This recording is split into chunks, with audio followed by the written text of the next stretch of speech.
Listen up, Gotham. Testing, 1, 2, 3. Hiya, Buttons. It's me, Harley Quinn. This is Batman. This is Robin.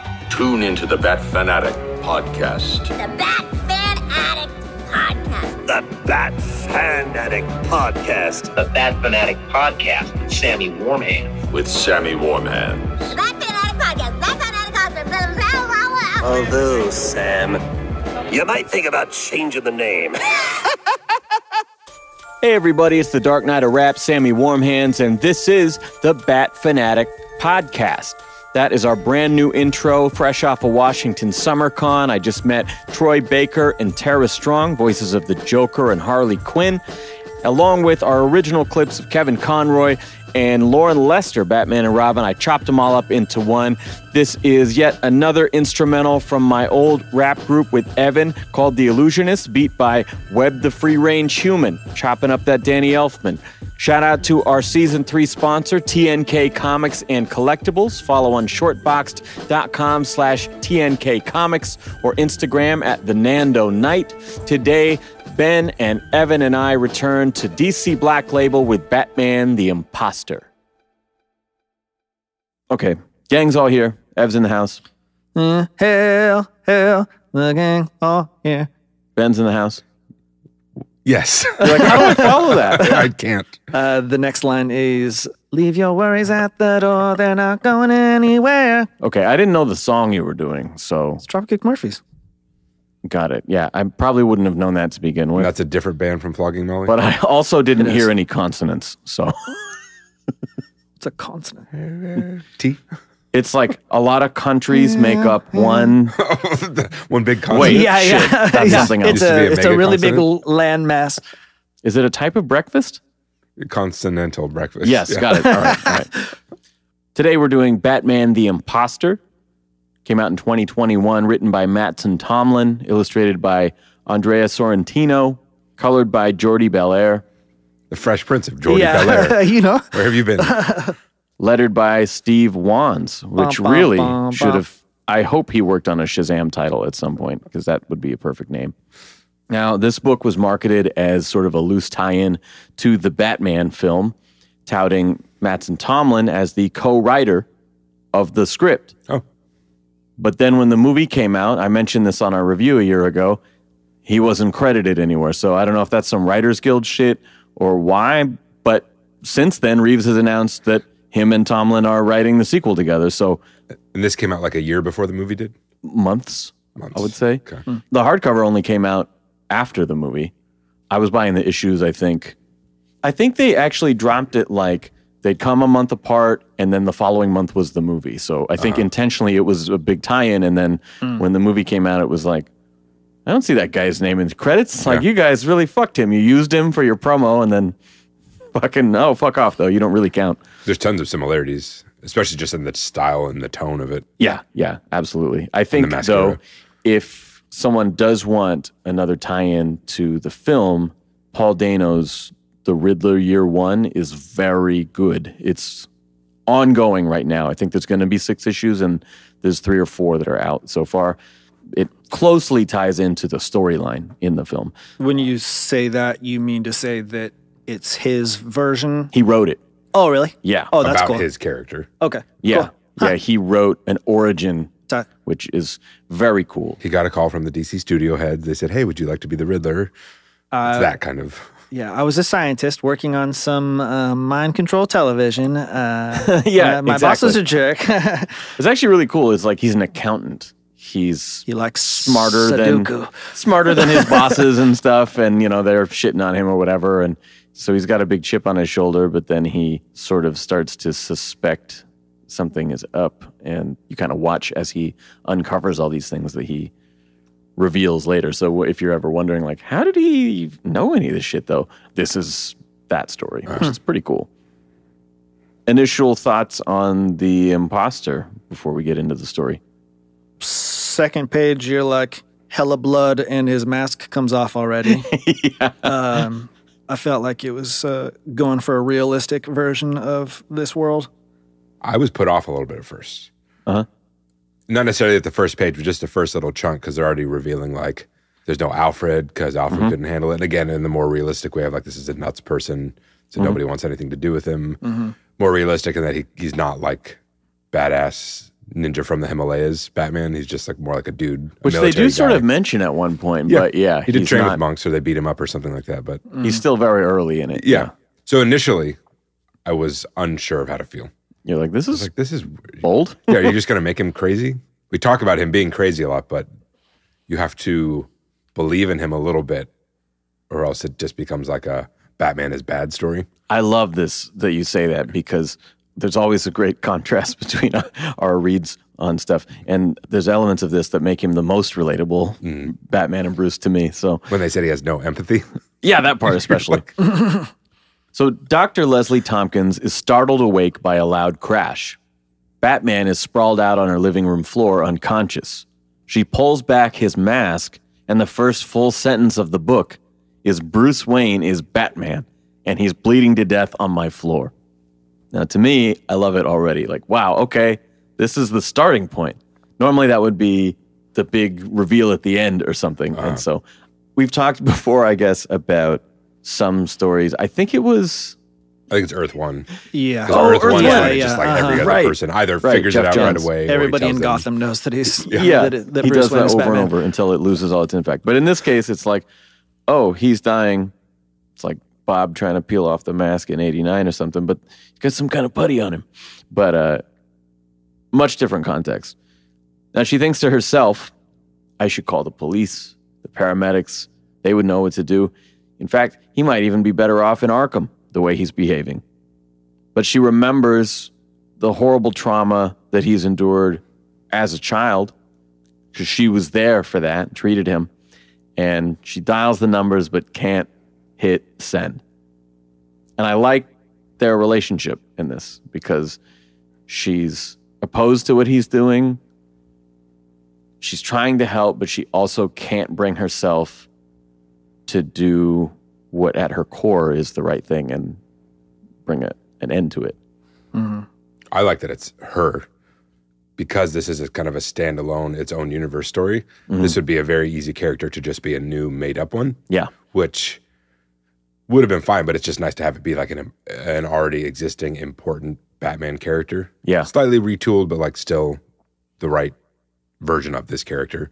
It makes me wonder how closely this is tied to it, because there are some things that are exact, and then there are other things where it's like, oh, well, there's no Alfred in this one. Or there's a panel of Gordon, and he's white. And so there's little things that go in. Were these planned together, or was it just sort of like a timing thing? Or I don't know.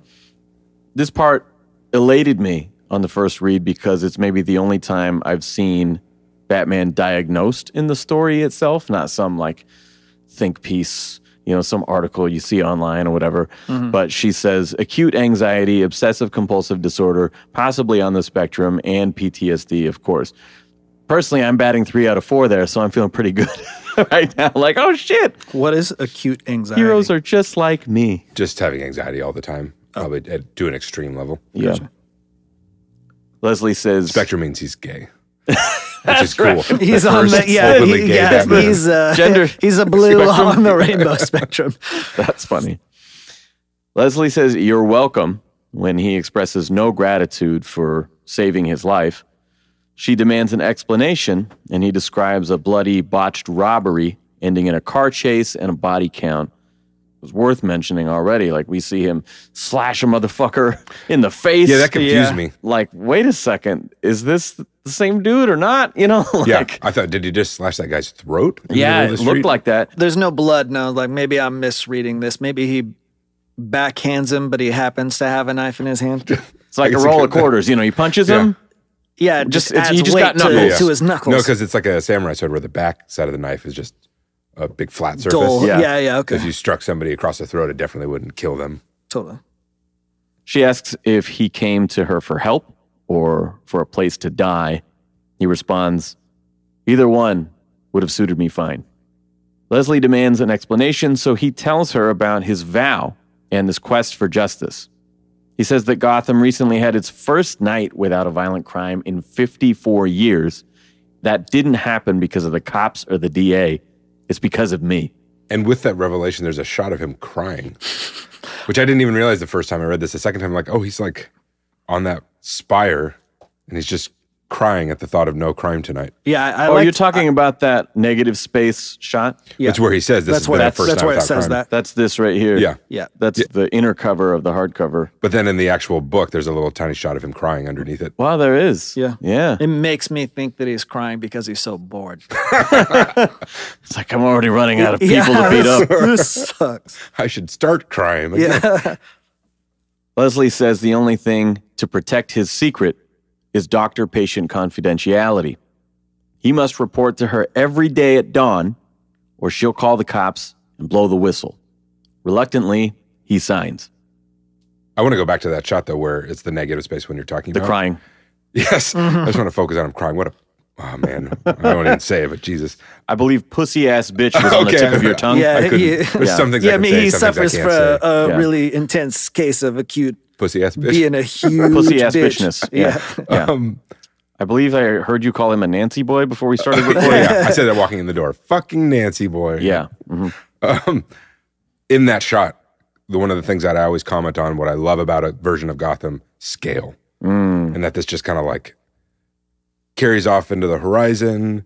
It's tall, it's big, it's dense, it's overcrowded. The perspective of it's neat. It reminds me a little of that Dark Prince Charming shot, Yes. but that was all gray, and this has got a totally different color palette. And the city in Dark Prince Charming was a little more fantastic, a little more kind of abstract and not real, where this just looks like a really disgusting real city.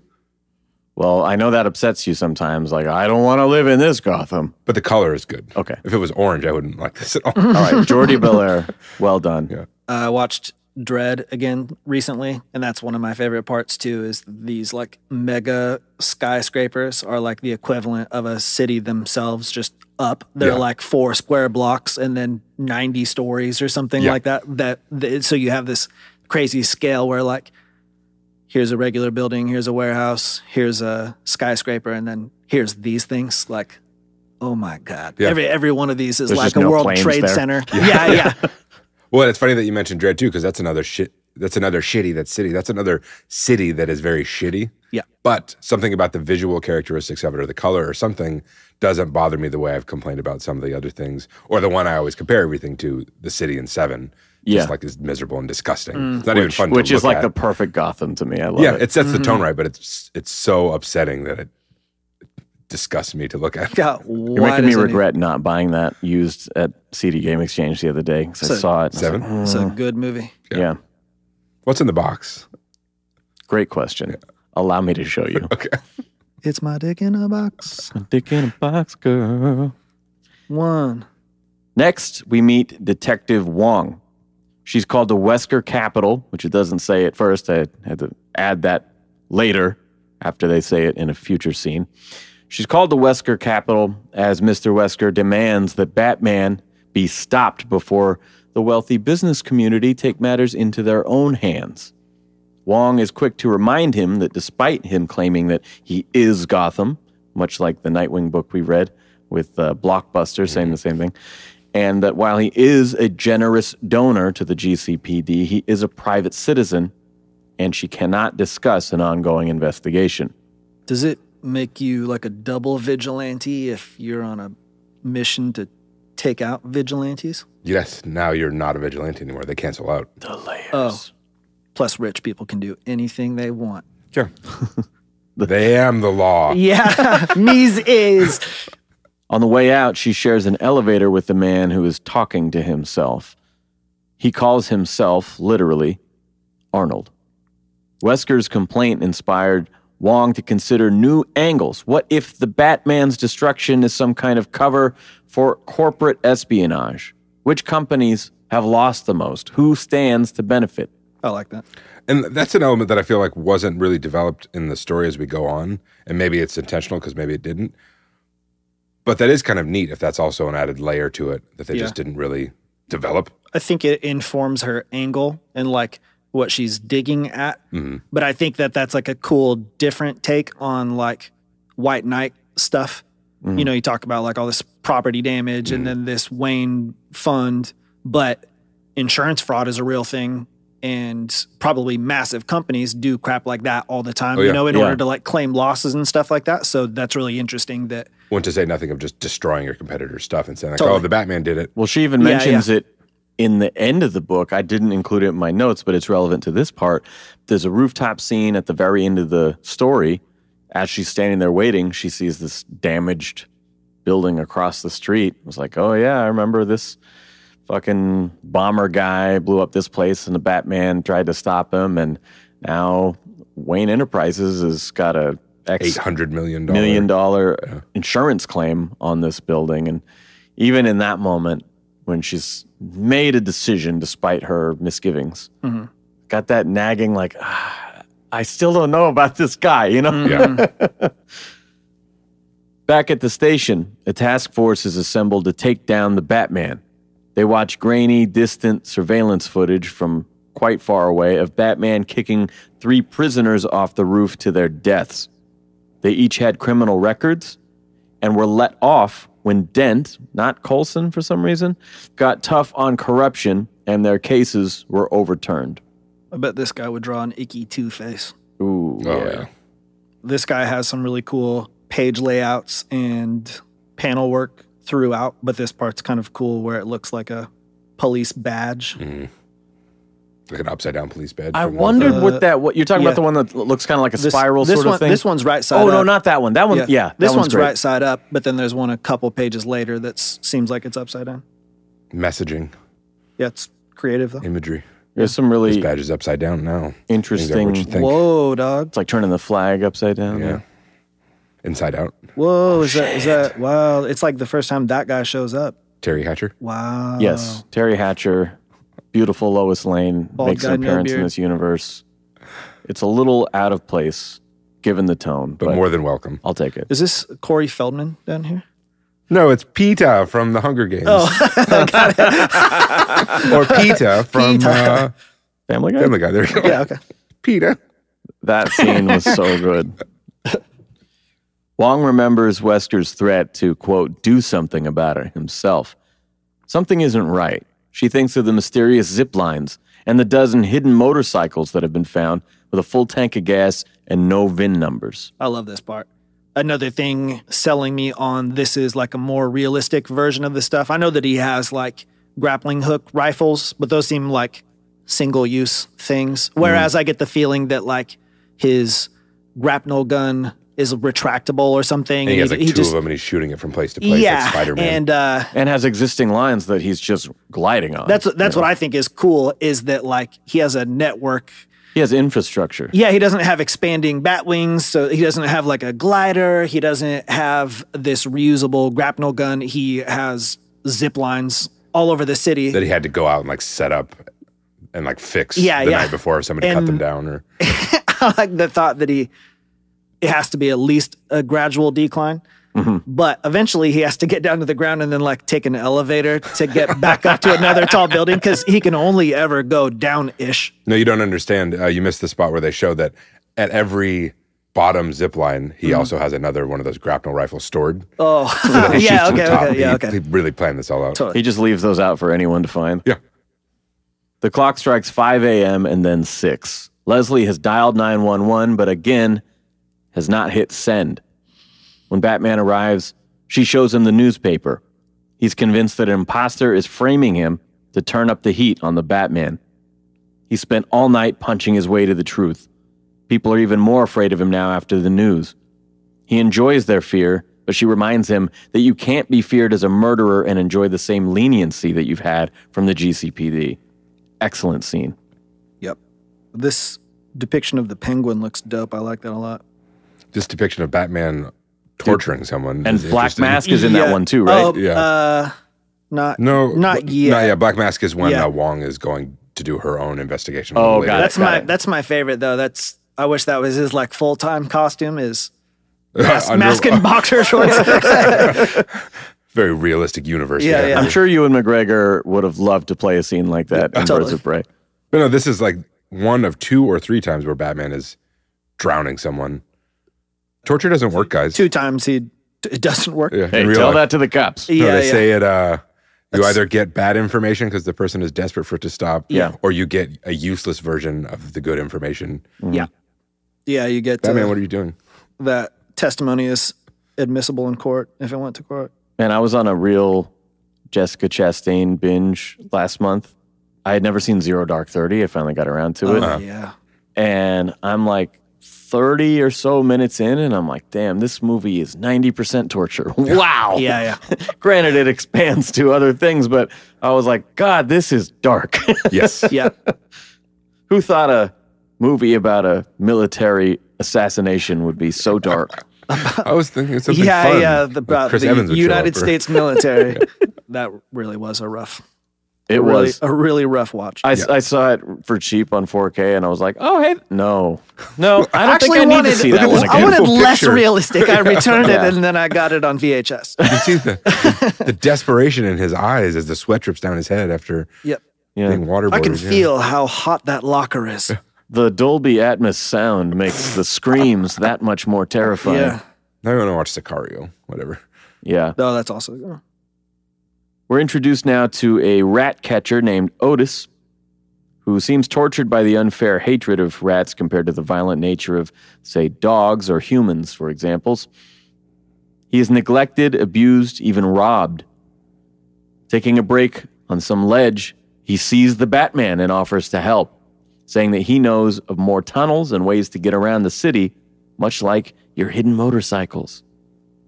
It's a dude that nobody notices. Or the idea that because of that, people don't notice him, so he can go in all these places. He sees the city in ways other people don't. The scene is interesting because as he's saying all this stuff to Batman, and also saying, like, are you here to kill me? And he starts crying. Yes. He's a very sad character. Yeah. But that Batman is not responding to him at all. Not even, like, reacting to him at all. Just staring at him like a fucking creep. Which is interesting because both Batmans in this story do that. Yeah. So there's always an element of, which one is it? Yes. Oh, and Batman saved him, right? Yeah, that's what he's saying to him. He's like, you saved him, don't you remember? Which we know is probably like the real Batman saved him, and now this is... Yeah. This is the saddest part of the whole comic. And this is a pretty sad comic. Yeah. Yeah. But I mean, it works. It's consistent with the overall feel of it. Yeah, I like sad stuff. Cut to Wong's investigation of the Batman, basically getting all these doors closed in her face. I believe that was the Black Mask part, the montage She got of something all in her the face, people that's that she talked to. Yeah, good one. Thanks.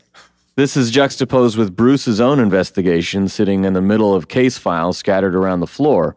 When someone knocks at his door, it's Wong. She asks if he has a moment to talk about the Batman. That's the end of book 1. I was reading these month at a time as they came out. I was very satisfied with this first one. Like, God damn, this is really interesting. Yeah. I think by the end of it, my worries had gone away by the end of this first one of like, oh, how is this going to be too real? Am I not going to like the version of these characters? But by the end of this, I was into it. Not just that. I think even at this point, liked Wong. Yeah. Which is for a new character. That's Normally you always just like Wang.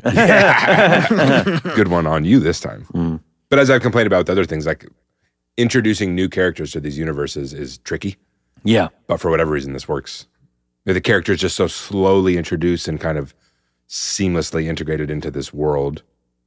Bruce, get.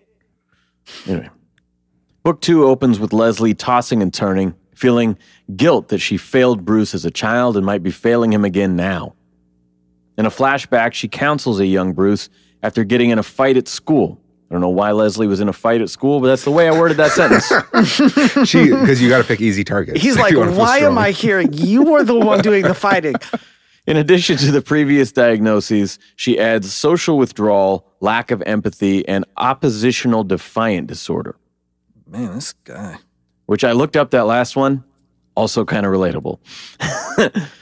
Explain it to me because it sounds like something that would hit home. What is it? When I did look it up, it was on a previous read, not this recent one, so it's been a while. Oh, It's more like, it's the idea, if I'm just going by the words that they use, the idea that you're always like, Fuck you, don't tell me what to do. Yeah. Well, you're always in opposition to whatever's coming at you. You're always saying, no, you can't tell me that. Yeah, me to my core.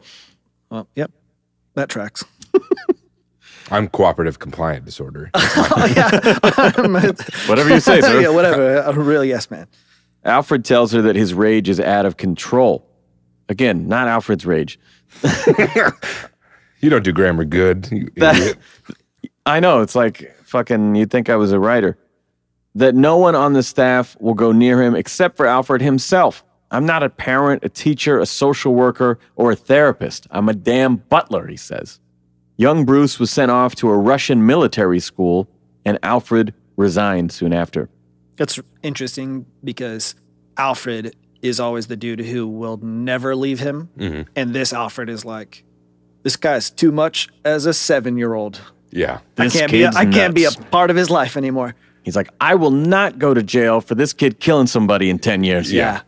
No, actually, you mentioned Earth One because I mentioned a wrong story referring to Earth One, but So this I'm has a always little right. bit- Roundabout. I Exactly. helped you get there, and that Exactly. makes me correct. you The see? reflection of my mistake showed you that. But that Alfred has a similar line, I believe, talking about like, I know I'm not your father. I'm your goddamn butler. I wasn't, I was thrown into this shit too, Yeah. basically. Oh, yeah.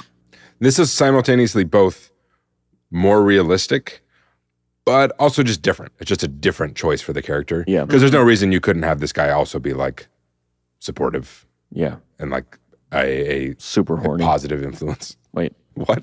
I don't know. It does inform his, like, how hard a time he was having even as a young person.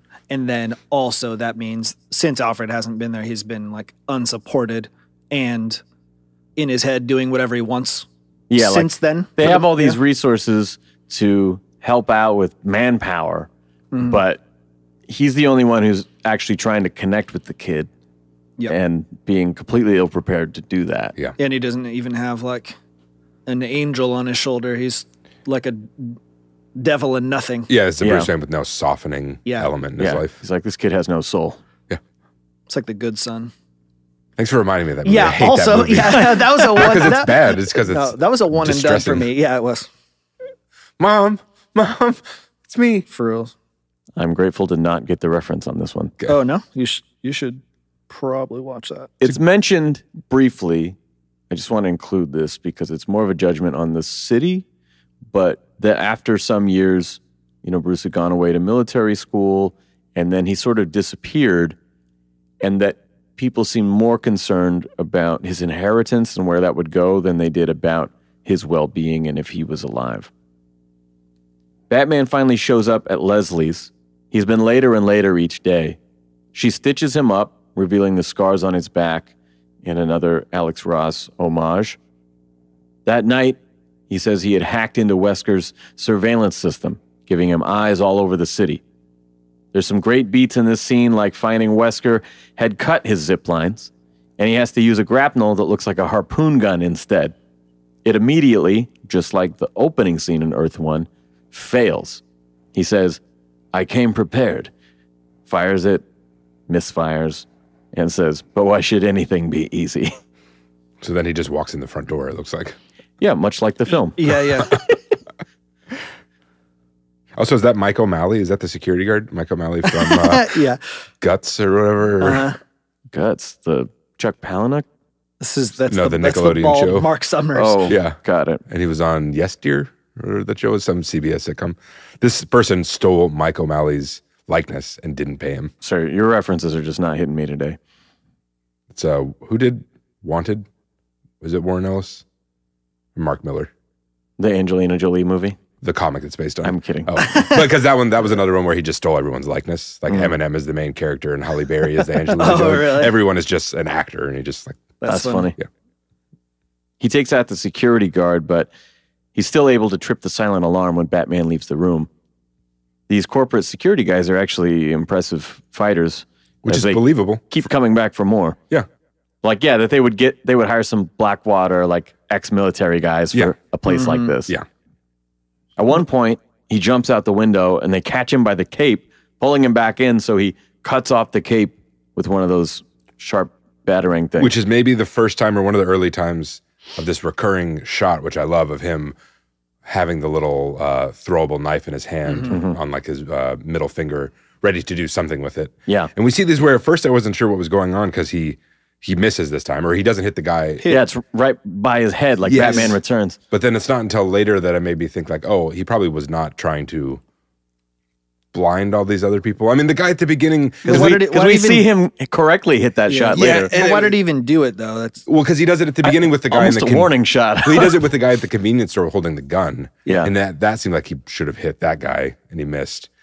And so I didn't know if the one at the end was maybe supposed to be more like, yes, he finally made the jump across the building, like this book's version of that. Like, Yeah, I don't know. It's probably hard to throw a knife that far. Is this like a third time's a charm thing or something? That would be really funny if there was I didn't get it. I'm like, the music lifts at the end when he finally pegs the guy in the eyeball. The guy screaming. well, like this, Like an emotional cue. Like, there's like confetti. You did it. Yeah, I didn't get So it. proud. I felt like they were showing it to me for a reason. I thought it was going to be one of those mist. Like it blows up or something. Yeah, mist, and then it blows up or something. So did I. Almost. But then I'm like, why are you showing me this twice, missing 2 times? Well, in this scene with the security guard, it almost seems like intimidation because he's already cut his cape and he's dropped to the building next door, and then he throws it like after the fact. Yeah. Just to like slice the guy's cheek. You know, I just watched, I mentioned it on the Nightwing one, I think. I watched The Negotiator with Sam Jackson. Yeah. And when he takes his hostages, it's of the police station, That's where he's doing it. So he gets swarmed by cops or whatever, and he takes a shot like through the wall at the guy in the highest vantage point who's drawn on him, just by the guy's head, and was like, that was not an accident. I will not miss the next time, or something like that. If we had some bit of dialogue to let us know his intention with those missed throws, Yeah. It has to be that with this one. I don't think he would have tried to maim that guy. I want to ask Evan about this in particular. The art-wise. Hold all your questions until the end. Art-wise, the fight scenes are very interesting because he'll do these tiny little Murphy panels, but they're done in almost an X-ray way where you'll see a cracked bone on contact. Like it'll not be a separate image. It'll be like a highlighted portion of the larger image. Like an X-ray portion of the... Yeah. What did you think of those in those action scenes? I love it. I think because... You see a pouch on the Batarang, or you'll see, Murphy did some of that stuff. The only thing it's missing is like, I want to know how much pressure it takes to crack this man's shin bone. You want a little PSI meter under each of these little things? Yeah, I need a gauge, some sort of gauge. No, he needs him verbally bragging and laughing about it. Where's all the word bubbles? Like, tell me what you're doing, man. I don't get it. Well, it's interesting for a sort of dense story that there's also these great beats of silence. Well, and as we're talking about these focal windows, I think that actually explains this knife throw because he throws it. The security guard kind of like turns his head and dodges it, and he's looking at it. And then when he looks back, there's a focal point of where Batman was, and he's not there anymore. So it's like a distraction. Yeah. Is that what happens in the beginning too? I'm gonna take the beginning, it maybe back. it was. You could say it was the same thing of like just to get the guy to point his gun at him to shoot him. Oh, to take the focus away from the Shooting hostage behind the counter. I think Takara, right? Marcio Takara? Yeah. Is that what it is? Takara? I think. Yeah. He also does those little zoom in boxes. And I hadn't noticed the similarity. It's like a good way to fit the in between action in, but I also do like the way that he highlights what's going on the inside. And they're not even like basic shapes. Sometimes they're cool little like exploding shapes. And then the color differentiation, the panel will be one color and then the box will be white or something. Yeah. I think it's interesting in this because everything is so dark and murky that it at least leads your eye, Well, that's what I was going to say because both color-wise, but also some of the fight scenes, they're really, really good in this, but they are occasionally hard to follow. Yeah. So little things like that help keep it moving. Like, what am I supposed to be paying attention to? What has happened since the last thing you showed me? Yeah. You were right, Ben. In the beginning, he throws the thing. You were right, Ben. Hey, that's my shtick, making him say it again. I am Sammy Warmhands. Stroke my ego.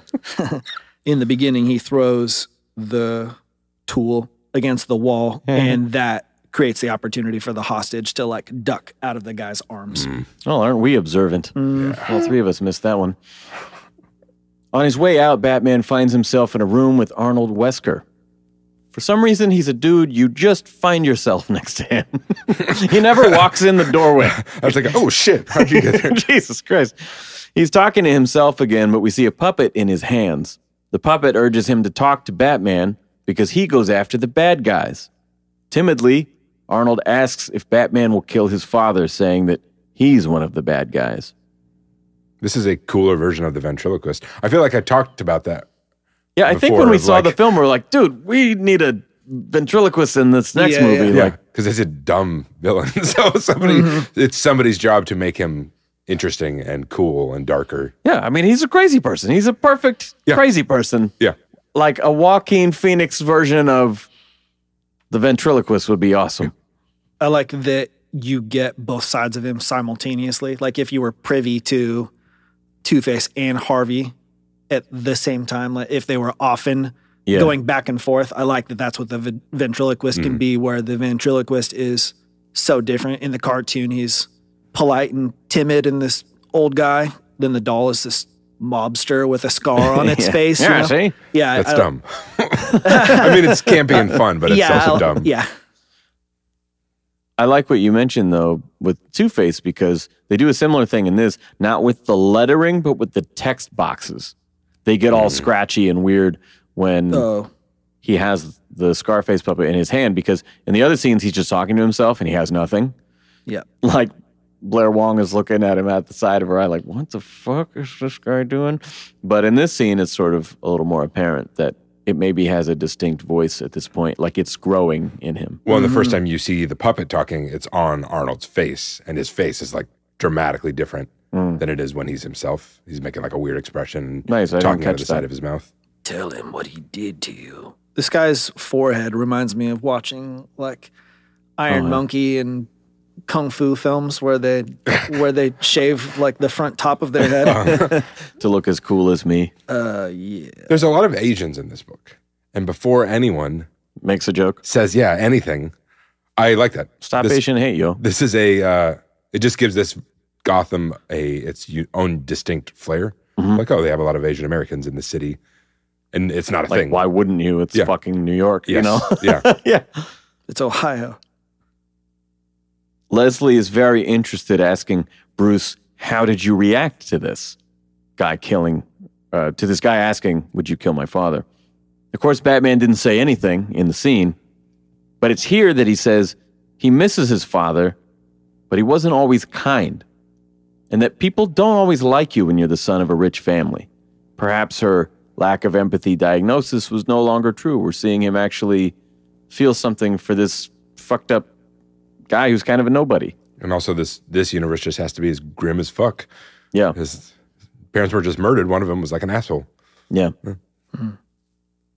Leslie asks, what happened with your detective? Or are we calling her Blair now? Picking up from the end of book 1, Wong is at Bruce's door. He invites her in, saying normally his lawyers would handle legal matters, but I don't have any coffee. However, I do have 800 pounds of chai tea or something like that, and asks if she wants to come in. Why in the world would you have? What I was thinking is 800 boxes, 800 cases, no, pounds. Do you know how much a pound of tea? Yeah. Oh my God. And is that on like a bunch of pallets? Yeah. What? Just in one of the rooms? One huge bag. Yeah, he's just got a giant scoop. One bag. It's like when I take the cat food out, scoop a little off the top. And then Jeremy Irons Alfred comes in and says, no, you don't want to burn the tea. You put it on in this order. You ignorant. Jane, you ignorant slut is what was going through my mind. That was a genuine. Jane, you ignorant slut. That was a genuine slip. She comments on the vast empty space, to which he replies, I'm not big on butlers. Wong said that she believes the Batman has a wealthy benefactor, and judging from the motorcycle tires, she needs to take a closer look at Wayne Enterprises. So even though earlier the whole corporate espionage thing wasn't really followed up a lot, it led her to this. Like if she just saw, and the tires are this brand, that might not have meant anything to her, but she was already thinking, these big companies, how could they relate to the either insurance payoffs or the Supporting rivalries, it. attacking each other. That was already fresh in her mind. So then she sees this and goes, oh, well, there's got to be something here. And Bruce welcomes her to do so, claiming no involvement in the company's operations. Hey. Bruce. Stop eating pretzel bites.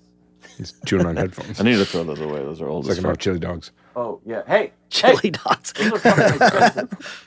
I'm going to get a spray.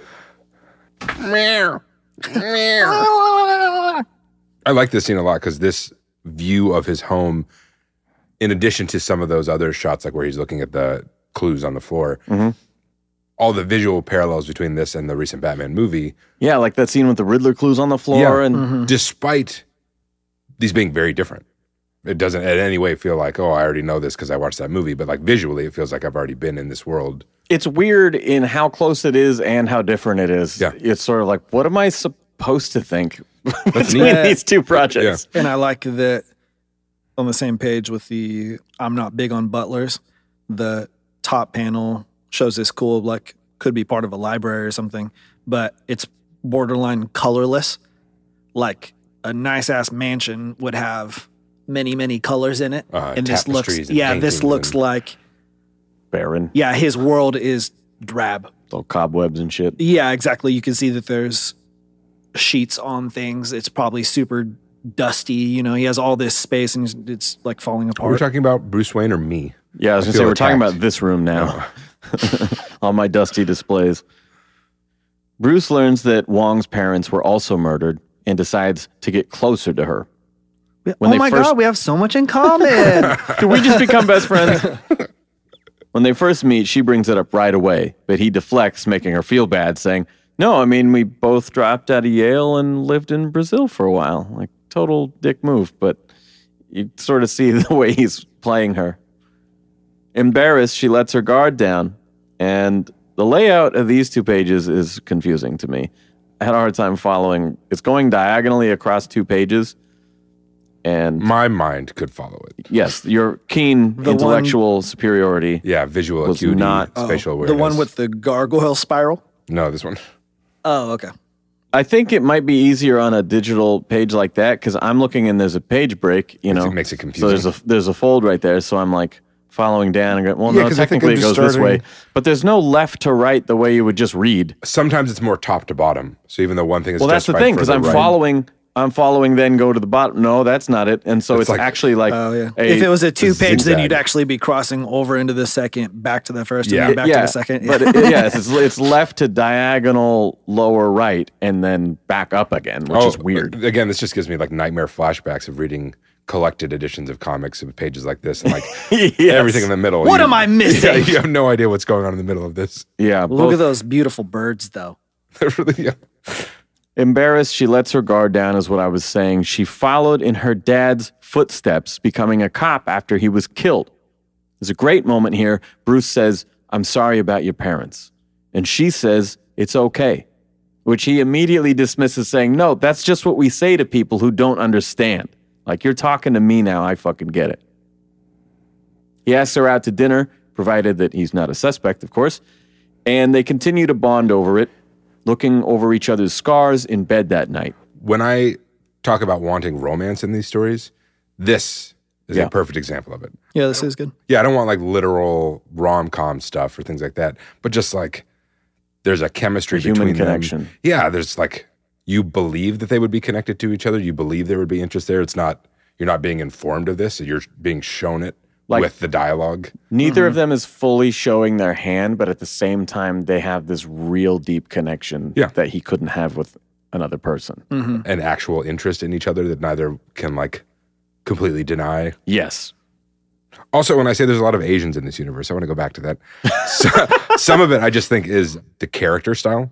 Because like at the bottom of that panel we're talking about with the diagonal text box, Bruce Wayne in this looks like He does it somewhat times. Asian. Yeah. Which maybe he is supposed to be in this universe, but I think some of that's just the design style, which is cool. I like it. noticed that he looks exactly like Pattinson in some panels and then not in others.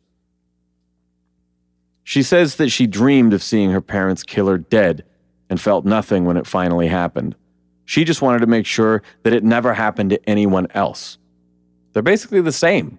When she's asleep, he thinks to himself, I'm not proud of what needs to be done, but the mission is all that matters. And he sneaks over to her laptop, copies all the case files from her computer, because he needs to know, what do the police know about the imposter? Turns out that 9 of the 11 victims were convicted by the same judge. Batman interrogates the judge and realizes it's his own fault. When Gordon discovered that 5 judges were being paid off by the mob, he was discredited for working with Batman. Gordon was basically run out of town, and the judges never saw a day in prison. The imposter is trying to make things right for Batman's own mistakes. Because not just that, those things happened, but then also all those cases got overturned, and all those criminals were re-released into society, or released into society. So all of the casework was invalidated, but the judges stayed in power. Yeah. It's the worst case scenario. Yes, everything is worse than it was. I also like that Gordon isn't here. Like, they were previously working together, so he did have some support, but like, he doesn't have Alfred. He had Gordon, but lost Gordon. Yeah. And who knows how much time has passed, but now he's just like... He hasn't adopted any orphans Yeah, yet. he doesn't have any company. It does make me wonder kind of when this occurred, and again, how much it does tie to the film. Because you sort of get the impression Alfred was just never there from the day that he left. Yeah. Yeah, I think this is different than the different universe entirely. Reading this, though, made me appreciate One Dark Knight and some of the other Black Label stuff. Black Label, is that the correct term? Yep. African American. Yikes. Sorry, I really threw you off for that one.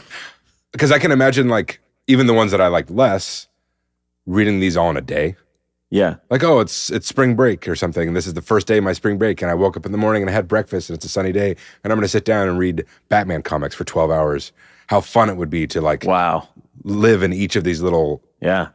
unique, serious, interesting interpretations of the character and his world, Yeah. all separate from each other, as opposed to, like, 12 hours reading 4 years of, like, sequential Batman comics or something. Yeah, sitting down reading Nightfall from beginning to end. Yeah. That has a different experience than this. With these are like little, almost like an anthology series. You know, speaking of Black Label, the only thing that's different to me about this is look at the size of this book. Oh, it's small. It's the one out of, I think, all of my Black Label that's a regular modern comic proportion. I wonder why they chose to do that. Yeah, I don't know. I wonder if maybe it was originally not going to be on Black Label or something, but yeah, everything else is the magazine format. So Even in kind of odd. hardcover. Even the hardcover. Yeah. Yeah, like my floppies for this, they're regular size comics too. I mean, obviously they're longer, but My floppies. you like my floppy. Yeah. Wong returns to Wesker Capital following up about the Batman break-in, where we talked about him beating up the guards, going to the surveillance to hack it. Wesker's hand is bandaged due to some unseen altercation with his son Arnold. It's mentioned but never shown. Wong requests access to his surveillance records so that she can figure out what Batman is looking for. Elsewhere, Batman sees Otis, the rat catcher. I believe it's Flanagan, right? Otis Flanagan. Yeah. I think she sees it at the same time. Yes. She's looking at the surveillance. Batman, also looking at the surveillance, sees the Ratcatcher van entering a sewer tunnel, heads across town to question him. I like that. It makes them seem like peers. I love in all that of way, the... whole like back and forth. She Yeah. didn't go to Asia and study with ninjas, but Yeah, she's sharp and She's a driven good detective. yeah. I mean, honestly, a little bit like Ellen Yin from the Batman cartoon, A bit. who was like really fucking on the same page in terms of the investigation, and they'd be showing up to shit at the same time. Yeah. Wong beats him to the scene, though, and takes him down to the station, takes Otis. On the drive, Batman crashes her car. This is an awesome shot of like a smoke bomb getting closer and closer to their front windshield. Not like there's a side windshield, but you get what I'm saying. And, Rear windshield. and crashes the car. When Wong gets the drop on him, he does not surrender to his lover, but offers a Chuck Norris roundhouse kick to the gut. Surrender to your lover. Never. I just want to say that move, a bunch of people could have died. Oh, yeah. When you shoot a smoke grenade at a car driving Yeah. on a busy street. Yeah. Run over some pedestrians on the sidewalk, crash into other Cracks cars. their head on the steering wheel. Yeah. Yeah, definitely. Kind of irresponsible. Yeah. I don't think I've ever seen Bo Doom before. Bodoom. Bo Doom. Yeah, there's some interesting I think it's usually B.A. lettering in this one, the onomatopoeia. Bodoom. Yeah. It's like when someone dies in the Hunger Games. Oh, yes. Yeah. Bodoom. Yeah, tribal drums. Alone with Otis, Batman asks, who is the imposter? Confused, Otis can't tell them apart and asks, why would you treat your friend this way? Why is he torturing I know, civilians? this guy's so fucked up. Why is this his go-to? Why doesn't he just ask him? He knows. One, he doesn't they're even connected. recognize this guy, and they actually had an interaction in the past. He saved him. Yeah, he saved him. He has a very identifiable face. Ugly. You mean ugly? Hey, beauty is in the eye of the beholder. Yeah, God paints with different brushes. Not everyone's the same. Right. Thank you, Ben.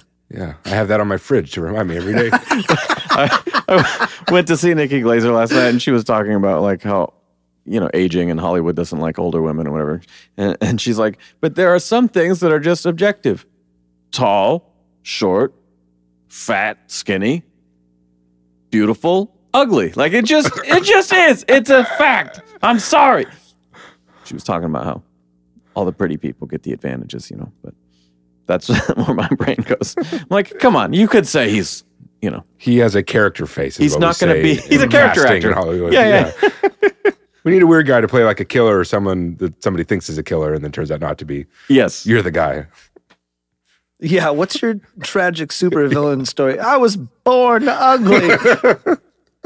But yeah, I mean, there are moves in this story that show he still has some grip on his humanity, but that when it comes to the case and trying to stop this killer, he's still just consumed by it. Everything else shuts off. Being tortured like this, especially when you're already kind of tortured by the world and the people around you. Is really erotic. Well, okay, you finished my sentence. You always like the torture. You always like the torture. What I was going to say before you so rudely interrupted me, like the rude fucker you are. You're... What? Well, if you're not speaking, I can't interrupt you. Okay, that's my thing. That's my thing. Don't steal mine. I steal yours. No, I was going to say is doing this to someone who's gone through those kind of things might lead someone to, like kill themselves later. So I hadn't thought of it that way. Yeah. Yeah. Your hero who saved you is now torturing you and drowning you. Yeah. Way to not foreshadow anything. And you don't know anything about anything? Back at the station, Wong is caught in the evidence room with an arsenal of weapons. She says it's time to go to war. If this was Christ, comma, instead, I would like that. Like a question. Christ, you planning to go to war? And Jesus is like, well, what's in the name of the Father. Hell yeah. In Super Troopers, he's like, somebody toss me a gun. Spread it on. I'm thinking of Cheech Marin in Machete. He plays the priest with the shotgun. In Sam's favorite movie series, Cheech and Chong. Yeah, man. I just want to get lifted. Oh my God. You gotta let the guy try this. Did you get wasted last night? Hey, Oh guy. man, so fucked up. Yeah. Like I couldn't could even tell. drive home, but I did anyway because tell I'm it on so you. cool. Yeah. You weren't home the whole time. Home is a figure of speech. I was in my different part. hometown. Yeah. More foreshadowing in this. And I don't know. I think at this point I prefer three shadowing. It's not quite as on the nose. Yeah. I think at this point I had a pretty strong belief that it was a cop. Mm-hmm. Not literally in the scene, but like even earlier than this, having that idea. In terms of talking about the like all the imposter. corruption and how he kind of fucked everything up. Yeah, and who would be able to do this? Who would be able to operate at that same level? Mm-hmm. And the idea of that, like maybe Wesker is behind this in some way, like putting someone to do it. Yeah, I mean, he very clearly says like, "I'm gonna fucking do something about this if you don't." And the next day, the dude pops up. Yeah, or that night or something. I mean, maybe I had a hunch that it was Hatcher, but I wasn't necessarily like, oh, I'm sure it's him at this point. But there's a really nice, spoiling what we're going to get to. The very last panel of this is just a shot of his face, like his forehead cropped out and his chin cropped out, but just his mouth and his eyes. And we see the imposter Batman over and over like that, like just a shot of his face. And you see his mouth, which looks different than Bruce Wayne's mouth. And we see many, many shots of Hatcher, just his face in that pose. Which is weird because I actually had to go back I'm well into the third book, and Batman says his name, and I was like, hang on a second. Have they said this fucking guy's name before? And I had to go back and like, okay, they said it once in book 1. Okay, they said it once in book 2. But like, he's such a background character that I was like, I have Otis. I don't have this guy's name. It's not quite a Columbo thing where like Columbo gets to the end and solves the mystery, and it's like, well, I would have never guessed that because Columbo appears to know things that you didn't show me in the show. Yeah. And you're pretending like, oh, if only I was smart like Columbo, I would know. Yeah. It's not quite that bad, but maybe they could have had him be a little more forefront. But I think they did a pretty good job because just the constant reiteration of like, this is GCPD's most skilled and hardest guys, and his willingness to break the rules, his physical Well, they size. mentioned when she first says his name, she's looking at this new task force through the window. She's like, oh, this guy from this district, this guy who did this. Fucking Hatcher, who I thought was on suspension. They don't say why. So there's little tiny breadcrumbs, but there's not a lot of connective tissue. But that face. And the other thing that's tricky about the face is because this art style is sort of Abstract inconsistent. a little bit? Yeah, and not in a bad way, but sometimes it's just like the same person's face looks different scene to scene. Yeah. But that smile on that mouth is really, really distinct. The teeth of it. And to be clear, Hatcher's the one behind her in the evidence room that she says this to. We're going to go to war. Her partner in this case. Yeah. Big, bald gorilla guy. Yeah. Book 3 opens as Otis is interrogated by police for his relationship to the Batman.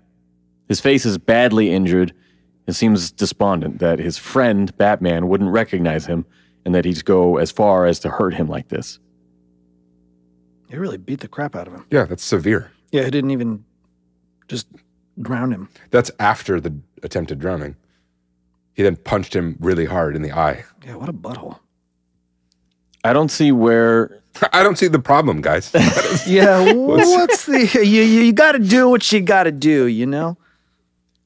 Hatcher comes in and gets in Otis's face. He's leaning over the table, leaving his holster exposed. Ooh, I didn't notice this before. This like panel in the background up here is like a rat in a cage. Oh, that's cool. That is cool. Yeah. The art behind the art. Whoa. Sorry. Otis says that he helped Batman because he was killing all the bad guys, and that sometimes Otis would give him the targets. Quickly, he grabs the officer's gun from its holster. He points it at his head, saying, I just wanted to do something good, and pulls the trigger. I wonder if it's protocol to take firearms into interrogation rooms. I bet not, but... I don't know, because I've seen that type of thing. Yeah.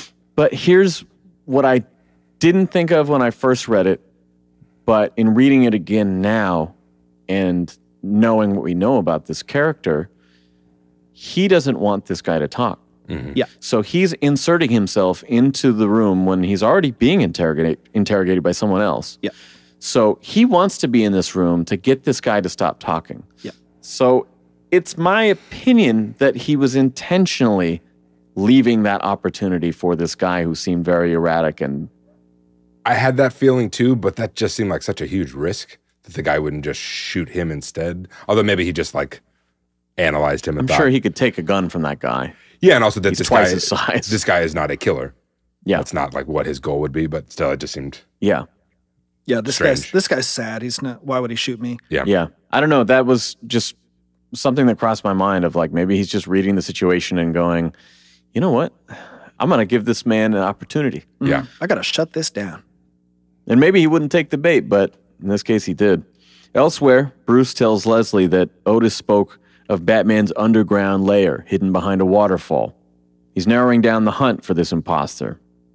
Before leaving, he admits that he hurt Wong in the chaos, calls it the worst thing he's ever done. What about all that stuff he just... Which I love because Yeah. What about he doesn't know Ratman? that he just beat this guy and led him to kill himself. He doesn't know this, but we have established that he got Gordon run out of town. You know, he lost the chance to put away all these corrupt judges. All these criminals were set free. You know, obviously just devastated this man. But we know a lot of this as the reader, and he's still saying like, this is the worst thing I've done. And I believe, again, in the same way he related to Arnold Wesker, it's because he so strongly relates to Blair that it's more like hurting himself. Like, I have to do this to escape and to protect the mission, but because he sees himself in her, it's really hard to hurt that person. Because he's like, oh, I get why she does what she does, and oh man, Yeah. oh, What's that Katy I wish I could Perry go back and song? punch that guy in the face more. The Katy Perry song. Firework. California I Girls. kicked a girl and I liked it. There's got to be something about, didn't she say chapstick? You can rhyme like ass kicked or something. Yeah. You're close to whatever. Yeah. I'm not a freestyler, guys. Batman scours the tunnels for hours, and the book flips over like the Court of Owls to show Wong reflecting on everything that she just learned. Either Batman has a psychotic break or there's more than one Batman, because this behavior is inconsistent as hell. Again, another way of illustrating that they're both looking at this case at the same time from different angles. Literally different angles. Yeah, just a beautiful shot. Ben, and yours on the digital, did it give you like a 2-page that mine goes from like kicking, you know, and then instantly goes into like a 2-page of the stuff that you see later. Maybe yours is just like busted. Maybe. But then here it is again, Do you have a collected edition or single issues? collected. Because these are single issues. Maybe that seems like an error. Yeah, exactly. I was going from there to there. I was like, but what, kicking her flashback? This and is then, how the actual book does it. Yeah, No, there's yeah. an actual, like, it's added if you look at his, Oh, I don't even know if I have that. so his goes from this scene, and then it skips all the way ahead Yep. to this. Oh, and I don't even have those pages in between. So it, like, skips all this little stuff. Yeah. Maybe they And were I like, don't have what's before So that. you don't have this overturned thing at all? Nope. What? oh, wow, that's yeah. one of the coolest Yeah, shots yeah. of the Look book. at it goes kicky, Yeah. then it makes a 2-page spread. But that's here. I know. It just So skips you're ahead. skipping like 4. And then it goes back to belaying stuff. down the. And then Yeah, it- this I Yeah, have. yeah. But you don't have the previous 2 pages ever? wow. Well, take this. Look at it. All right. Look at this really quick. Think of something cool to say. So last night, I was at Nikki Glazer, and she That's talked different about her than- vagina. But that's different than the digital version too, because the digital version presents as 2 separate pages. So you get where Bruce is on top, and then the second one where she's on top. Well, that makes sense, because any way you turn your tablet, it's going to autocorrect. Not if The you orientation. locked it like me, because I'm. Oh, you actually have to Got read it Yeah. upside down. I didn't know there was a thing for that, because I read books. with pictures. It's true. It's true. I have a stack of my non-picture books right here. Someday. As we call them, chapter books in school. And I haven't touched them because it's easier to read Batman. That was me stretching, not pooping my pants, just so you know. Could be both. You don't know. Reaching for the comic book. When he finds the imposter's lair, we see Batman picking locks and looking for evidence. He picks up a gun, but it isn't until the sound comes from behind him that we realize those gloves on the gun don't belong to our hero. He's shot without hesitation, and the 2 Batmans fight it out until police arrive. Batman is stunned. How did they find him so fast? He escapes to the street and steals a car. Doesn't get far as the blood loss is affecting his vision and crashes the car. In this scene you just described, we get another super close up of the imposter Batman's mouth. It's true. That's a giveaway. He's got a smirk for That's show. a great Yeah. giveaway. He really gets his butt kicked in this. Yeah. Batman gets a thumb in the eyeball.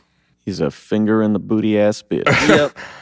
I like that though, because No, I do like it. It's that's a thumb in the pro, butt? pro for me. thumb in the butt, thumb in the eye. I like them both. Hopefully not in that order. You No, might that's get an pink eye. infection. Yeah. Yeah. One in the stink and one in the eyeball. You know that old move. Oh my God. Hey, you wanted more romance. This is what you got. Romance, huh? Okay. I really like this because this places this Batman again in really a more like this. realistic universe. Yeah. Where even though he is extremely skilled in fighting and strategy and tactics, other people are also. Yeah. So someone who is like an elite guy who also looks like to be much larger and stronger than him, Yeah. who's like Like, ex-military. hey, this and guy's corrupt 20% police. bigger than me and black. I wonder who it could be. Yeah. No, he's white. They would immediately know there's 2 Batmans if he wasn't white. Oh. It's just this artist, this style. Okay. Now who's Actually, racist? if it actually was a black guy or something, and like, No one noticed that. why part. does he look different all of This a is sudden?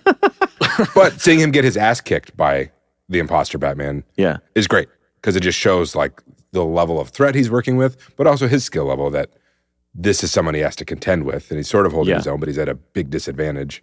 We're recently watching the John Wick series, Mm-hmm. and it's like the same kind of thing. You know, this dude is legendary. Everybody knows who he is. He's super skilled, but that also doesn't mean that he like gets away untouched all the time. Yeah. And there's lots of times where you'll see him against somebody who actually seems like a rival. He's just more tenacious or quicker to find something to use to his advantage or something like that. But there are like many times where you actually think that maybe these people are peers. Straight but- skill level, yeah. Yeah, if like not just better. straight across, maybe if they were both healthy or something Well, and a like size that. advantage in this case, too. Yeah, totally. To call back to our first season, I constantly referenced Lethal Weapon, and that's sort of Danny Glover being a giant man. No. Like they would put Riggs in these situations where there's these big action shootouts and all this stuff, but then eventually he would have to face off hand to hand, maybe the top lieutenant or something. It's not the big bad, but close to The it. dragon, You know? as we say in fiction. Yeah, he would have to fight this dude like Soul of the Dragon. And wait, is that what? No, sorry. No, the wizard is the big bad. The dragon is the wizard's right-hand guy who's more the physical threat. And the sleeve of wizard is okay. Thumb in the eye, my Got it. friend. Thumb in the butt, thumb in the eye.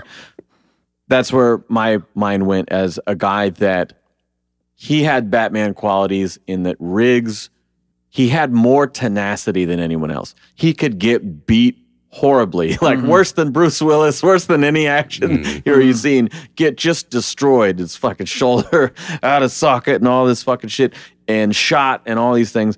And nothing could break his spirit, sort of, and that's sort of a Batman quality in that, much like John Wick, he can outthink you in some of these situations, but he also has that undying willpower. The perseverance. Yeah. He'll get back up when other people won't. He'll pull off his trousers and then make a new bat hood out of it and wrap it around his tie head. it on his head. Yeah. He'll go to a Like diner Raphael. and get a We call it a jock strap. Oh, jock strap? I joke Ben and I didn't land. Stepped all over weren't it. jocks in high school like you were, man. Oh, yeah. I don't know what you're talking about. I thought that was a One Dark Night callback, and it was tying the thing to his head. It And they was. say we call it a jock strap. I like that, yeah. Okay. Can you fucking- cut that together in a way that makes the whole thing sound natural? All right, guys, let me say the joke again. Give me the setup. He escapes to the street, steals a car. We talked about this. Crashes the car. Wong, meanwhile, is in the car. She hears this on the police scanner and remembers his network of zip lines that are in this area. She says, he'll never catch him like that. And then we don't see where she goes. When Batman makes it to the first rooftop, a police chopper spots him and shoots him in the back, just on sight. Batman falls to his knees as Wong approaches, saying, "Show me your hands." Bruce reveals his face and says, "Batman doesn't kill people." Visibly shaken, of course, Wong presses him. "But it was you in the street, though. You took Flanagan, right?" Bruce says, "Put me down or let me go," and walks off. He destroys the suit in an alley, dressing much like Pattinson in the first scene of the Batman film. And then he goes to sleep in a pile of garbage. Yeah, hides out for a while. Keaton style. Beetlejuice? Mr. Mom. Yeah, I think that what he's doing makes sense, but I also like that he has open wounds and then he goes and lays in the trash pile. There's going to be like rats feeding on his wounds and bugs crawling in. Yeah, now they That's what have he gets for Ratcatcher, man. yeah. that's Well, true. now they have a vendetta against him too. Was it Rat King? Was it Rat King in Ninja Turtles? Yeah. Rat King and that, That's the guy who's Ratcatcher and the Suicide Squad. big head inside the robot body. That's Rat King. That's And then Baxter Krang. Stockman Yeah. was the ninja guy with the metal mask. Stop what you're What doing. about And, the Triceratops? The great Triceratops, that's Triceratops? Leonardo. Somebody at home is losing their mind from this blaspheming. You dorks shouldn't take this so seriously. Well, then Master Splinter was the bald guy in the wheelchair who could move things with his mind. Okay, just so you guys know, Ben's home address is. Leslie sees the news on TV and picks up the phone to report him. But again, she can't do it. God damn you, Bruce Wayne, as she thinks of his face as a young child. You kicked me so good.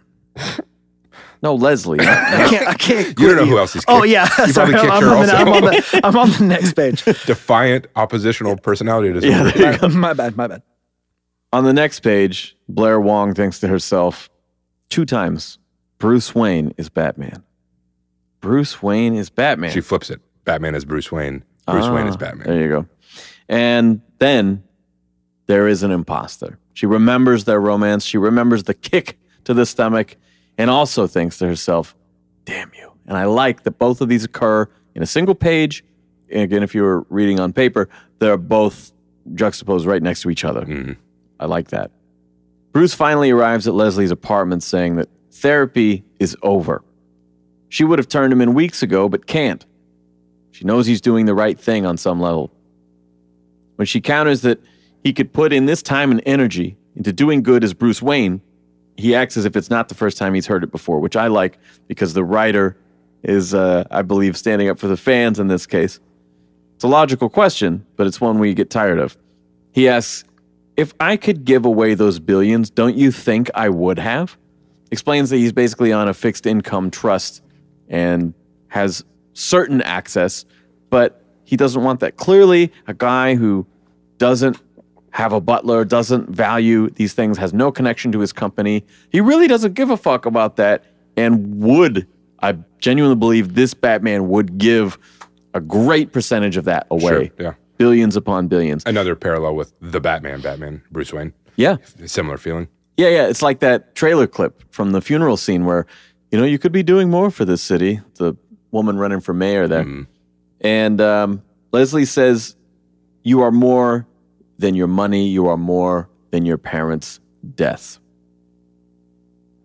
She's great in this because she is the Alfred of this story. It's a good scene. You're right. Yeah. You're right.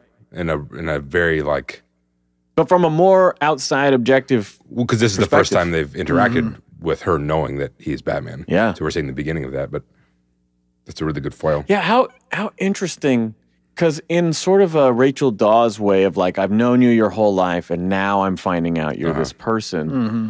But I like it a lot in this particular relationship because it's rooted in his psychology, Which he knows from the beginning. Yeah. Like everything about this story, I think what makes it compelling is that it's character driven and the people that they've chosen to surround him with are all either in opposition or support of his choices. And every action that these characters take ultimately reveals something, it mirrors something about his character. Yeah. Like it's a very good point of view driven story. I like the pictures. Batman recalls the insignia on the rifle at the imposter's lair, the one that shot him. It was from a bust that he and Gordon made together. The imposter had access to this evidence. He must have. It was a man named the Squid. He's also trained, and he has a motive for taking down the criminals and pinning it on the vigilante, Batman. He wakes up Blair in her bedroom, who instantly draws a gun. He tells her the imposter is a cop, which if you're sound asleep and you just hear a stranger in your bedroom, like the first sound you hear is, the imposter is a cop. What Holy shit! Fuck! Creep. Good way to almost get shot yet again. I need a little shoulder shake and some soft words. I don't know if sweetheart. If Batman, if you live alone and Batman is touching your shoulder, going, "Hey," this Batman does not talk. Still like alone. Yeah. Okay, do a Pattinson Batman voice then. Hey. I need to know who took a gun from the Loman bust. I can't get into the GCPD as Batman. That's more upsetting. I like the scene in V for Vendetta where he kills the doctor lady. Of course you would like that. Right. You love killing. Yeah. As a person who hates needles, I also love that scene. It's great. Yeah, I prefer if I could get all of my shots while asleep, and then somebody would tell me that I've received them once I woke, that would be out, and give me a rose. That would be perfect. But I like Oh, so pretty. because it makes sense. This would be like angry voice Batman, but I still always prefer like a Batman that silently steps out of the shadows and whispers things. Yeah. You know, like, so yeah, he could be like, the imposter is a cop. Or Well, I mean, he I don't- could- I don't see anything in this that implies that he's I shouting don't or mean like growling it's or aggressive anything. and loud. I Yeah, just yeah. mean like he's doing the little thing. No, I think he's just doing like a, I need to know who took a gun from the, just like You're Kevin. conroying it. Yes, Hey, exactly. what were you dreaming about? I definitely see him as the Pattinson version, which is very much a Keaton version, which is, I just can't do it. It's too subtle. I can't do that. It's a nuanced thing. They're very good at I it. need to know who took a gun from the Loman bust. I'm definitely American.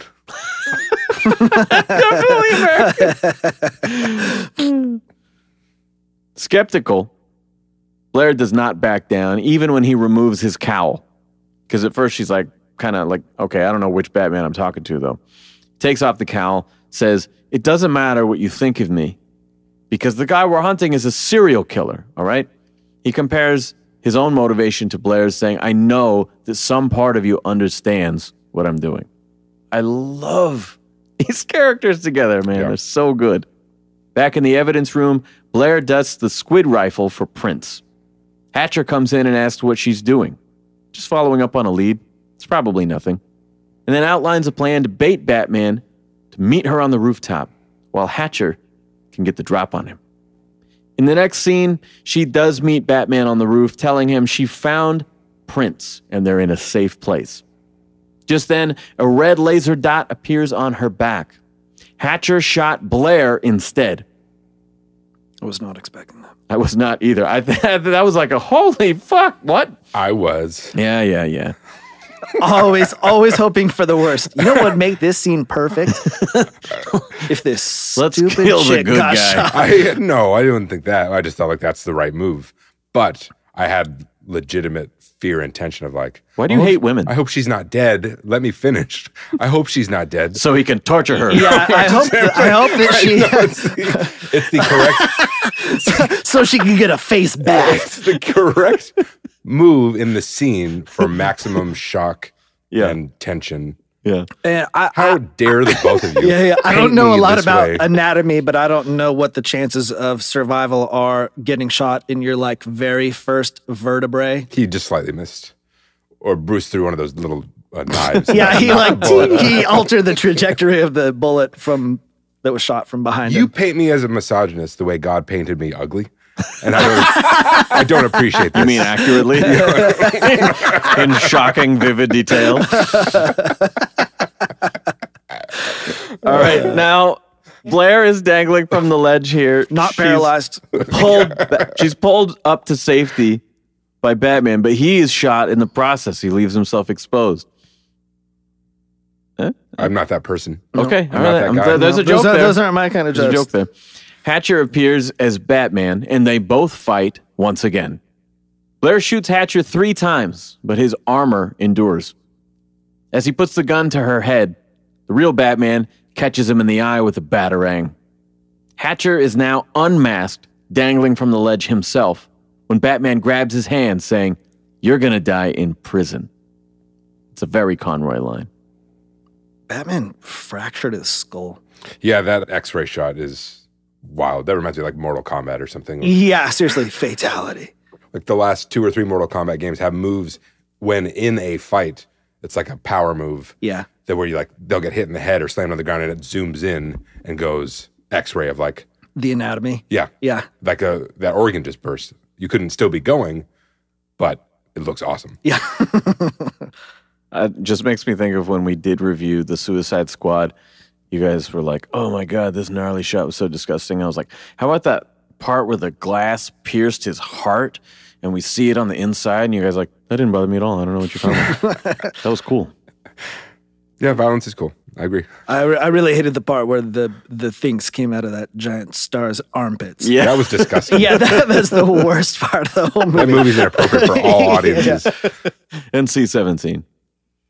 In the toughest, most Marv from Sin City shit I've ever seen, Hatcher takes the batarang out of his own eye, again dangling from the ledge, and stabs Batman's helping hand. Is it? Yeah, yeah. Oh, it is Batman. He You're right. rips it out of his own face, stabs him with it instead because it's double-edged. And the only time he exclaimed is when he got hit in the eye in the first spot. Yeah. After that, he's like silent, other than just to respond. Yeah. Speaking of Sin City, he's like Elijah. Yeah. That sick fucking Yeah. silent Kevin character. And then he falls to his death, much like every 80s villain. I like that though. It's awesome. And again, another great also- shot of the scale of the city. Yeah. How far he's falling down onto the rooftop below. It's very Nicholson with the Anton First like city below. Yeah, yeah. You know? Or Alan Rickman in Harry yeah. Potter. And yes, who could forget? That's this is Screwer in Harry Potter. Oh my gosh, this is cool. I didn't notice it before, but How? Yippee-ki-yay, Mr. Potter.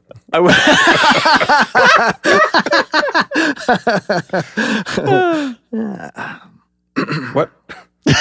He's like, how can I follow that? yeah, on that same page, the border of the panel actually gets thinner and thinner as it goes down. Like my hairline. Yeah, as it goes down. No, that's really cool. And then ending in the wide shot of Batman Yeah, from below looking down at him. Show me the page. I think. Yes, yeah, both of you at the same time. Show Yeah. it to me. Show it to me. Yes. Wow. No, he's talking about the actual Zoom in. Got one border for of each the eye. panel Yeah. is a thinner. It gets Yeah, thinner yeah. and thinner until it doesn't have a white As it's border. dropping out of your Yeah. eye line. Blair climbs to her feet, again having been shot, places Batman under arrest. This impressed me because he concedes, lets himself be cuffed, says, I had these rules, but it wasn't enough. I was wrong. Finally, he asks, but do you really think this city would be better without me? And I can't tell, because of their connection, I can't tell if he's being sincere or if this is another manipulation. But the last panel of this scene, you see the cuffs on the ground. She let him go. Maybe he's testing her, like to see what she will do. I felt like that basically, because Batman could probably get out of handcuffs. If she was intent on handcuffing him, that would be like an answer. I read it more as he was open to her judgment. I believe that, but there's still a part of me like the Wong character that before she goes into this meeting on the rooftop, she's going, okay, well, he did say this. Well, but then he did that. And he did this. Now he's manipulating you. Then But he is did telling you this. the truth. Then he did that. You know, Then he and the did sort of this, back and then forth. he did that. Then he... I'm just saying, I relate to her mindset in that of kind of trying to retrace your steps and like, how do you objectively see what happened when trust is gone? And so I lean towards he's being sincere, but there's also enough evidence that he's been playing her Well, there's too much to doubt raise at the this question. point. Yeah. Yeah, there's a reasonable doubt. That final panel is awesome, but I actually prefer the panel in the scene before at the top of the page.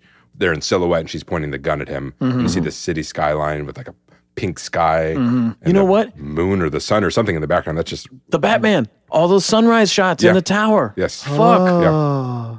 It's not orange in this one, it's pink, but it's still nice. Same kind of feeling. Yeah. From a hospital bed, Blair Wong watches the aftermath on TV. Whatever legacy he was building, she thinks, has been lost to this imposter. Though he was caught, it may be impossible to ever discern which crimes were committed by the Batman and which crimes committed by the imposter. In any case, she worries that he's creating more monsters all the while. Cut to Arnold Wesker, and Batman appears from the shadows. Arnold asks, "Are you here to kill my father?" Cut back to Leslie, who hears a knock at the door. It's Arnold. He says that he was sent by a friend and hands her a note with only the bat symbol drawn on it. She invites him inside. I love this. The final epilogue, Bruce lays flowers at the graves of Thomas and Martha Wayne, Mike and Nina Wong, and finally, Otis Flanagan. I was very touched by this. Yeah. And he places roses on his parents' grave and Mike and Nina Wong and spits on Otis Flanagan's grave. I wish I could punch you in the Punch other us in eye. the face There's again. 4 panels of him peeing. You like rats, huh? No.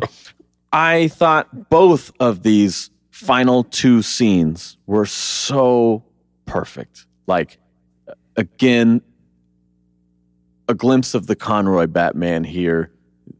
Kind of like how the film actually ends, too, that, okay, I'm talking vengeance to the extent that they're nicknaming me Vengeance this entire movie, and now I'm realizing that there's more than that. So, yeah, it mirrors the film in this way. I really like that depiction of ventriloquist too. That's the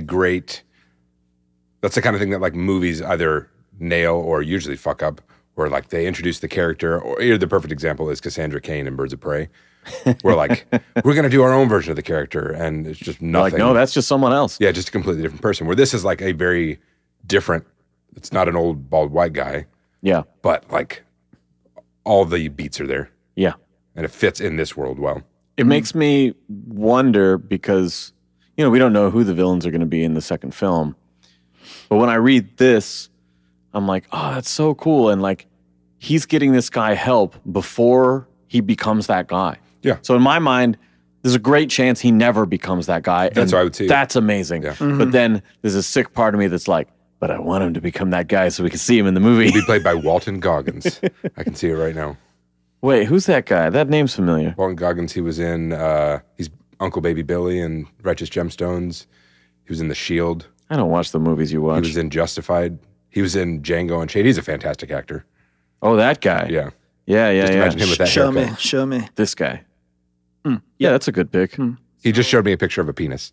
Yeah. It's a great pick, guys. So imagine there's a little less hair No, I on meant the a top. great choice, not a great photo. Any Easter eggs that we didn't talk about? I kind of didn't write them down. I don't think that I saw any. Pros. Because we didn't talk about it all that much. I mean, we did just Batman's dick. Yeah. Sorry, wrong book. Wrong book. The art and the art style in this. Yeah. And the color palette. As we were going over it again, now it reminded me of the special version of Year One with even more dramatic, like purples and oranges and yellows and all that kind of stuff. But also of One Dark Knight, of like the way people are drawn in this. They all look real. Even though they're kind of abstract, they all look like real people. Like a lot of them are not necessarily good looking. And they emote and you Yeah, sort they're of feel for distinct. them. Each person looks kind of different from the one before it. Yes. It's almost like Ralph Bashki stuff from the past. Yeah. Where it was, I doubt that that's what it is, or the way that Alex Ross actually uses photo reference. Yeah. And I know that a lot of people do that kind of stuff, but this almost feels like they could be real people and then just stylized I slightly. guarantee you that's Mike O'Malley. Somebody ask him and see. I Go like to a con, man. Get to I the like- bottom of it. the way that the color palette can be like muddy at times. Like it's cool and colorful, but also looks kind of dirty, especially in the way that on Bruce's beat up face and then on like Otis's face, the colors go really well together. Like the skin tone into the black Blues, eye and stuff like that. It all like, especially when he first shows up, all the way that those colors work well together make for like very battered skin tones. Yeah. It's cool. Love that battered skin. Yeah. Like KFC, buddy. And, Battered skin. Dipped, fried. this is a great Batman story. Yeah. For being very original and a different take on it. Still feels like a Batman story. Yeah. Doesn't feel like some kind of weird. And a lot of this too is like what I talked about in the beginning of if I didn't like this Bruce Wayne, if he was just a little, I mean, he already kind of sucks, but if he was a little worse, he would be unlikable, and then it wouldn't really be the Batman we know. It would be like, what if Batman was a bad guy and he didn't realize it kind of story, which this isn't. Although there's elements of that, this isn't that. Yeah. It's not a black and white Batman story, which is cool. Like we're getting people questioning his choices. We're seeing him question his own choices. We're seeing consequences of his actions, but it's not a white knight where the ultimate conclusion is, I should stop being this guy. You know? Yeah. It's like, yeah, you're right, and I will do more of those things, but much like the film, like I have the power to do what most people can't in that I can be two people, you know? I can do completely different good in completely different ways at the same time. I know that that Batman being good or bad is like a perspective thing. Yeah. But has anybody ever done something where Batman actually is being a bad guy, but he's like tricking himself in his head, imagining that everything that he's doing is actually good guy stuff? I mean, I think of Azrael when you describe that, but But you mean actual like a story where Bruce Wayne is Like- being Batman, but He's actually like hallucinating, like he's imagining Oh. scenarios where he pictures that it's going this way, but he's actually like it is happening harming- the way it is, but he just sees it as him being a good guy when everyone else sees it as him not being a good guy. like he isn't actually perceiving reality.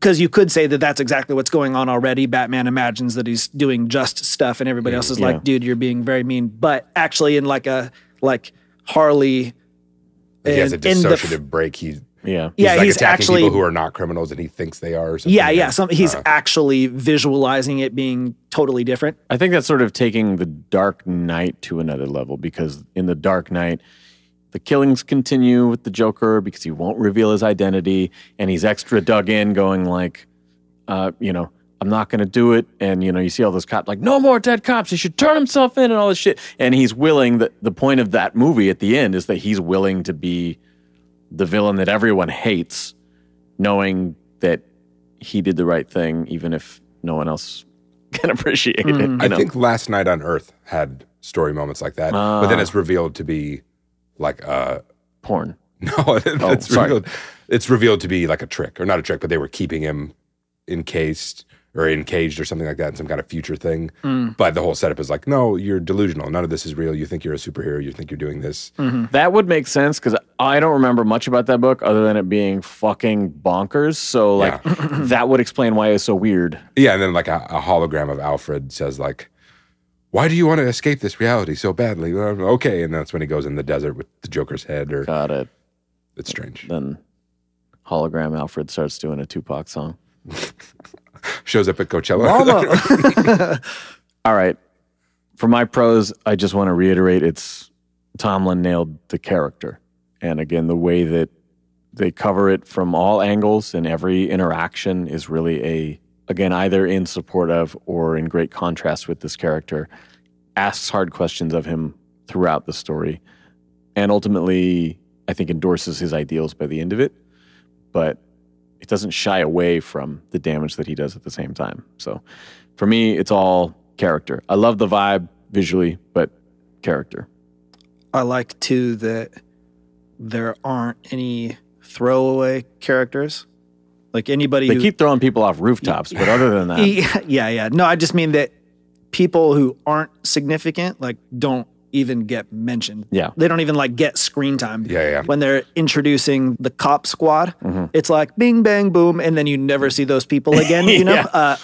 Only the one guy who actually is significant. Yeah. Or you have some people who get a cameo, but it's significant, and then it's not anymore. Yeah, it's relevant to that scene, and there's no need to keep his ass around. Totally. And you could say that Wesker and his son, but still the whole redemption thing at the end, and if this is potentially a setup for something, and then still Wesker being the face of the corporations and stuff. And there's mentions of Sionis, okay, we know Black Mask exists in this.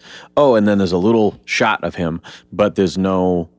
It's almost just that world building stuff, so you get a bigger picture of it without wasting time showing it. Yeah, you know the Penguin. Yeah, and Sionis is a great choice because he's also an industrialist, so that fits the theme of these other characters that play in it. Yeah. So you introduce him as another big money interest in Gotham, and he's not really part of the story, but it's appropriate to talk about him for a little bit. Yeah. Cons, I want to start with Evan. I don't know that I have any. Ben.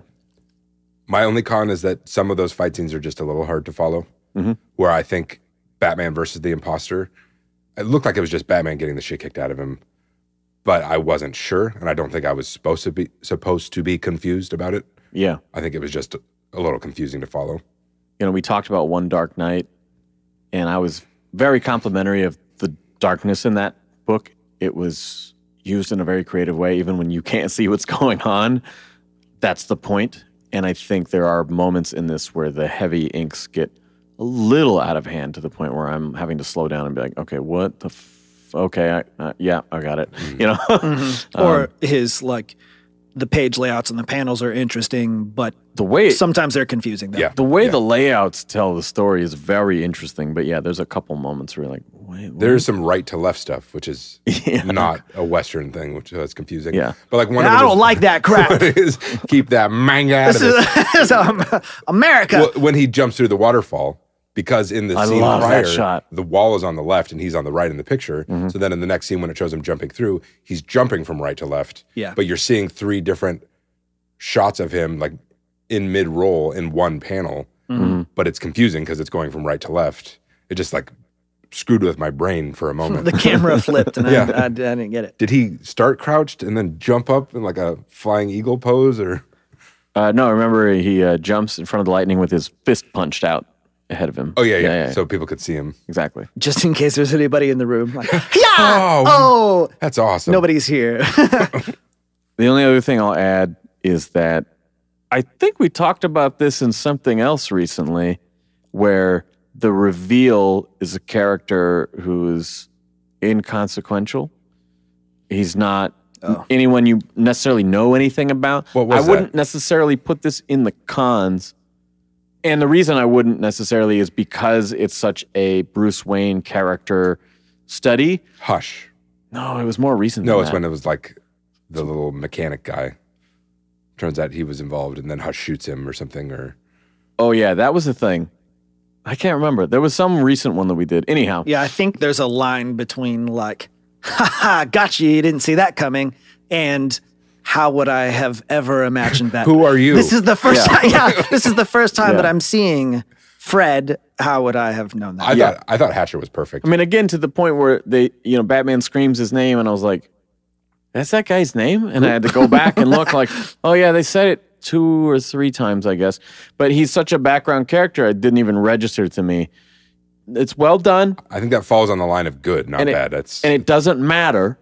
Ultimately, who the imposter is doesn't matter because all it is about Batman's quest and the pros and cons of it, essentially. Yeah, this isn't a mystery about who the imposter is. It's not. And if it were the Long Halloween type story, I would definitely, this would be a strong con. But it doesn't matter as much in this context. However, I think it's worth mentioning that it's like, and it's that guy. Like, all right. I like it. Even though we only see little bits of him, everything about him we see supports the reveal of him as it. Yeah. Even though it's more like a thing that you really appreciate when you read it again. See, what I do like is when we go back and reread a scene like that interrogation with Otis and he leaves the gun exposed. I'm like, okay, there's definitely little things here and there where that's good storytelling, you know? And on second read, too, I could totally see how some panels are like, oh, you're pointing out this character on purpose. I just didn't notice it the first time. Yeah. And in general, too, part of it is just being short, but I really like that I could read a 3-issue thing that is awesome versus something that takes twice as long and is not. Thank you for doing a good job in such a short amount of time. Yeah. Yeah. I love the short runs for sure. When I'm used to having the runs for extended Oh periods my of time. God. It's a nice change of pace. Yeah. Disgusting. 1 star. I wanted to listen Perfect to this with segue. my entire family. Perfect You know? segue. Rating. 5 stars. Wow. I love this book. I had I'm a great so time reading it. impressed. Yeah. Wow. Well, I'm going to print this out and frame it. Like, oh my God. You Put know it what on the Ben said to fridge. me? I should probably knock it down then. Evan, you had no cons, which is my criteria for I'll go a with the 5. This isn't my favorite. Bandwagon. No. Okay. Get your own number. Yeah. Come up with your 4.75. I love when people post a fucking movie review like, I just saw Shazam and I give it a 7.15. I'm like, where? Okay. I need you to break down your criteria and how you actually came What to that. gave it that 0.15? Pretend you're in kindergarten and you only have 5 stars. Yeah. You can't cut one. Yeah, this isn't my favorite art style, but everything else about it was so good. And it is unique. So it doesn't matter. It still is great. Yeah. I'm 4.5 on it. I think it's really, really good. This is the 3rd time I've You're read so it. cynical. You don't appreciate the work that goes into the Yeah, stories. man. You know how hard it is nitpicker. to What did you call me? A nitpicker. Go, okay, just clarifying. nut liquor. Big fan of it when it came out. Big fan of it when the hardcover came out and read it again. Big fan of it again now. Great stuff. Check it out now that you know everything that happens. Tell us what you think in the comments. Subscribe to my YouTube channel. Smash that bell, guys. I find your ideas intriguing and wish to subscribe to your newsletter. You can follow us on TikTok Except you can't. Just dances. Yeah. We should have a TikTok that's just Ben dancing. All right, that is our show. Thank you guys so much for listening. The Imposter is a favorite of mine. The Batman by Matt Reeves is a favorite of mine. And again, if you like these both, check out the ongoing miniseries by Paul Dano. It's called The Riddler Year One. Highly recommended. Book number 5 just came out, I believe, and there will be a total of 6. So maybe we'll cover that one in the future. Shout out to Troy Baker and Tara Strong for absolutely killing it on their little voice recordings for us. That was a really fun time at Washington Summer Con. As always, we appreciate your 5-star rating and review. Just takes a second, helps us out a lot. We will return to DC Black Label with an unusual retelling of The Joker and Harley. It's Criminal Sanity. Oh, tell Mr. Jerry I said hi.